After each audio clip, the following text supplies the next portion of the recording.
A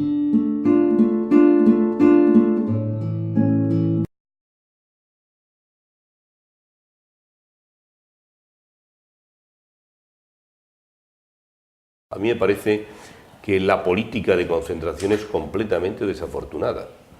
A mí me parece un gran disparate y que va a comprometer la eficacia y la calidad de la regulación. ¿Por qué digo esto? Porque se trata de sectores que se han liberalizado. Se trata del sector de la energía, de las telecomunicaciones, del ferrocarril, en fin, y otra serie de sectores, algunos muy dispares, porque está también los temas de audiovisual, o está el tema del juego, que realmente no tienen mucho que ver con otros sectores, ¿no? En este momento se dice, bueno, primer argumento, aquí hay un ahorro de gasto, pero eso no es verdad. No es verdad porque el sector, por ejemplo, eléctrico tiene una serie de efectivos, serán igual 200 trabajadores, empleados, técnicos, supervisores, inspectores, de los que no se puede prescindir. Lo que se quiere decir es que se va a prescindir de los vocales, ¿no? Y uno dice, bueno, pues suprimiremos 6, 7, 8 o 9 vocales. Por cierto, el organismo tiene él mismo 9 vocales, pero, en fin, se concentrarían en un solo organismo 9 vocales.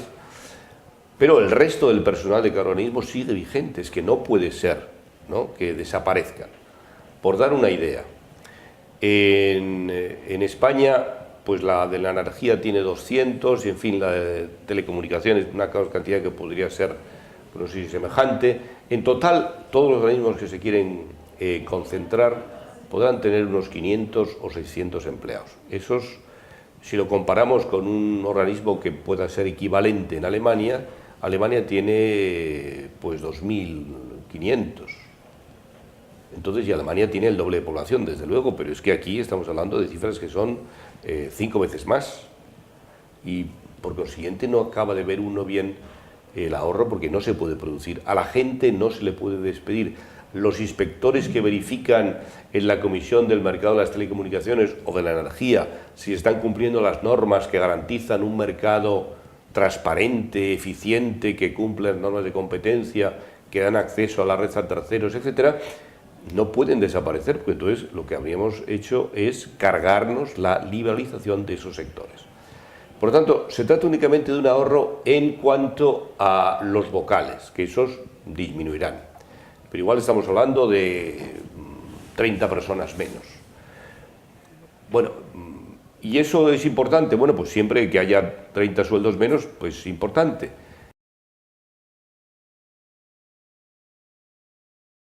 El problema es que no es posible que 9 personas sepan de electricidad, de gas, de hidrocarburos, sepan de telecomunicaciones, sepan del juego, sepan del audiovisual, sepan de los ferrocarriles, sepan del sector forestal.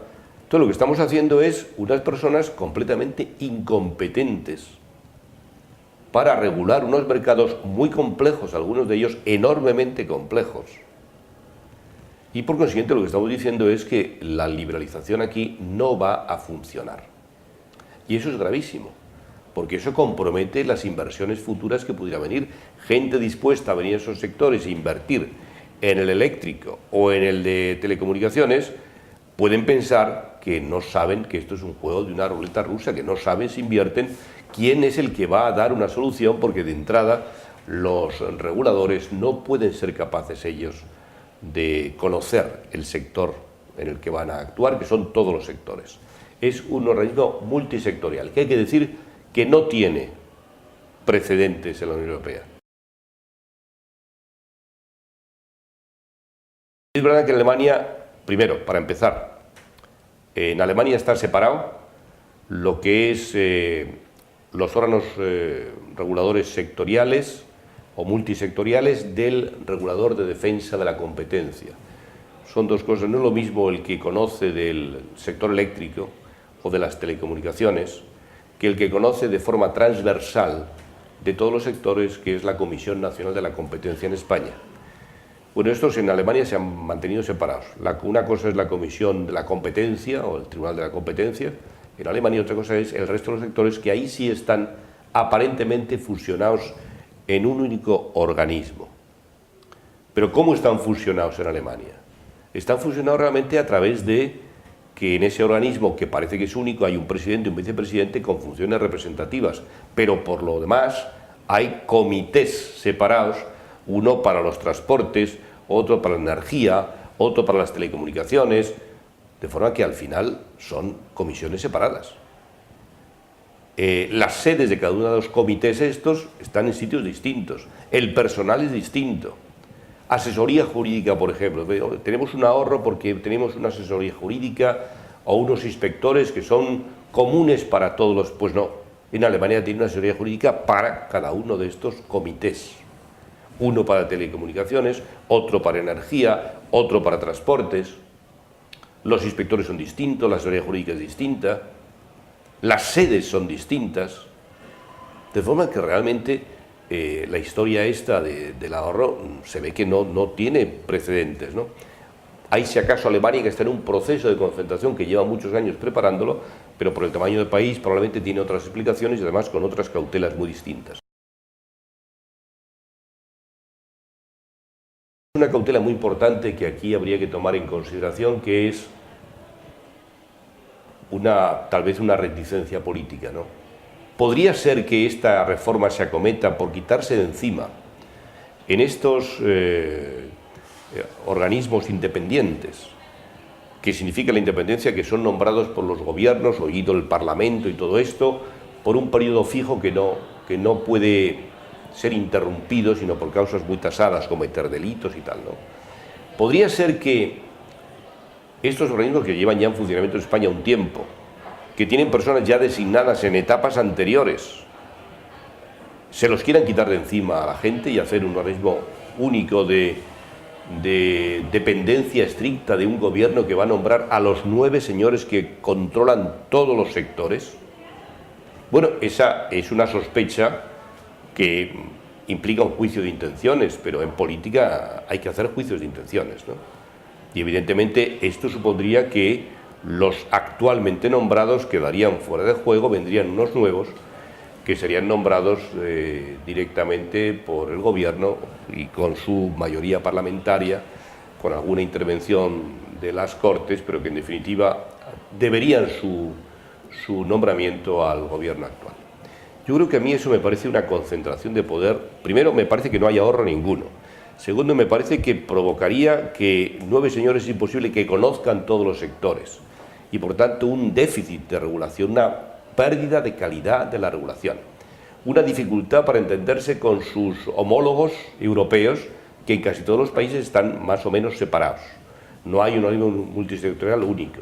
La mezcla en este organismo de lo que es la Comisión Nacional de la Competencia con las comisiones sectoriales, reguladoras sectoriales, ferrocarril, energía, telecomunicaciones, postal, juego, etcétera, yo creo que es un error. No se puede mezclar la defensa de la competencia, que es una función transversal que afecta a todos los sectores, con estos otros comisiones reguladoras sectoriales que tienen una peculiaridad, y es que la Comisión de la Competencia parte de la idea de que existe un mercado que funciona normalmente, pero que a veces puede ser distorsionado por prácticas anticompetitivas, por concentraciones, etcétera, que hay que verificar.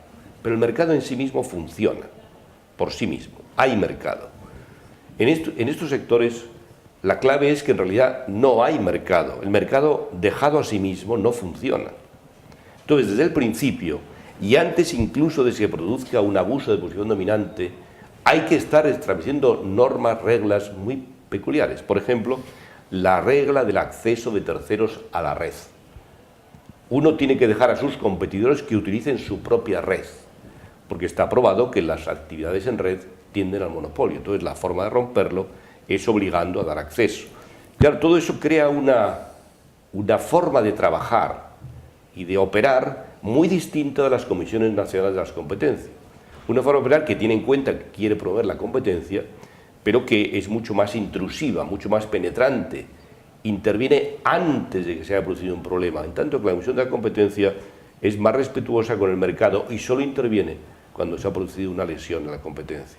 Mezclar ambas perspectivas yo creo que cambiaría la ética de cada uno de esos organismos. En fin, yo creo que hay razones económicas, funcionales, sobre todo funcionales, de pérdida de independencia también.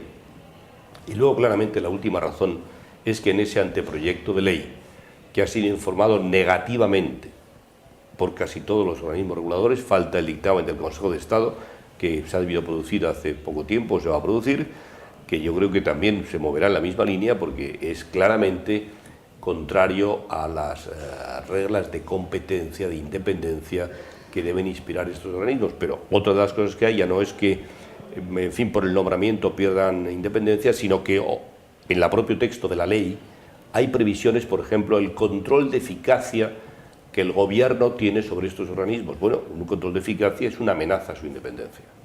O bien que muchas de las competencias que hoy día tienen estos organismos son recuperadas por el gobierno, una gran parte de ellas. Bueno, indica que se está dejando la idea de un regulador independiente que tiene mucha importancia para que el inversor en estos sectores sepa que las razones que mueven a tomar decisiones no están inspiradas por razones políticas a corto o a largo plazo, pues puede dudar de si una vez que se encuentra con que una parte de las competencias al menos han sido asumidas directamente por el gobierno, puede fiarse de una regulación y por tanto puede dudar de si hacer inversiones en un país como España en que la regulación empieza a perder calidad en cuanto a su independencia y también en cuanto a la capacidad de los miembros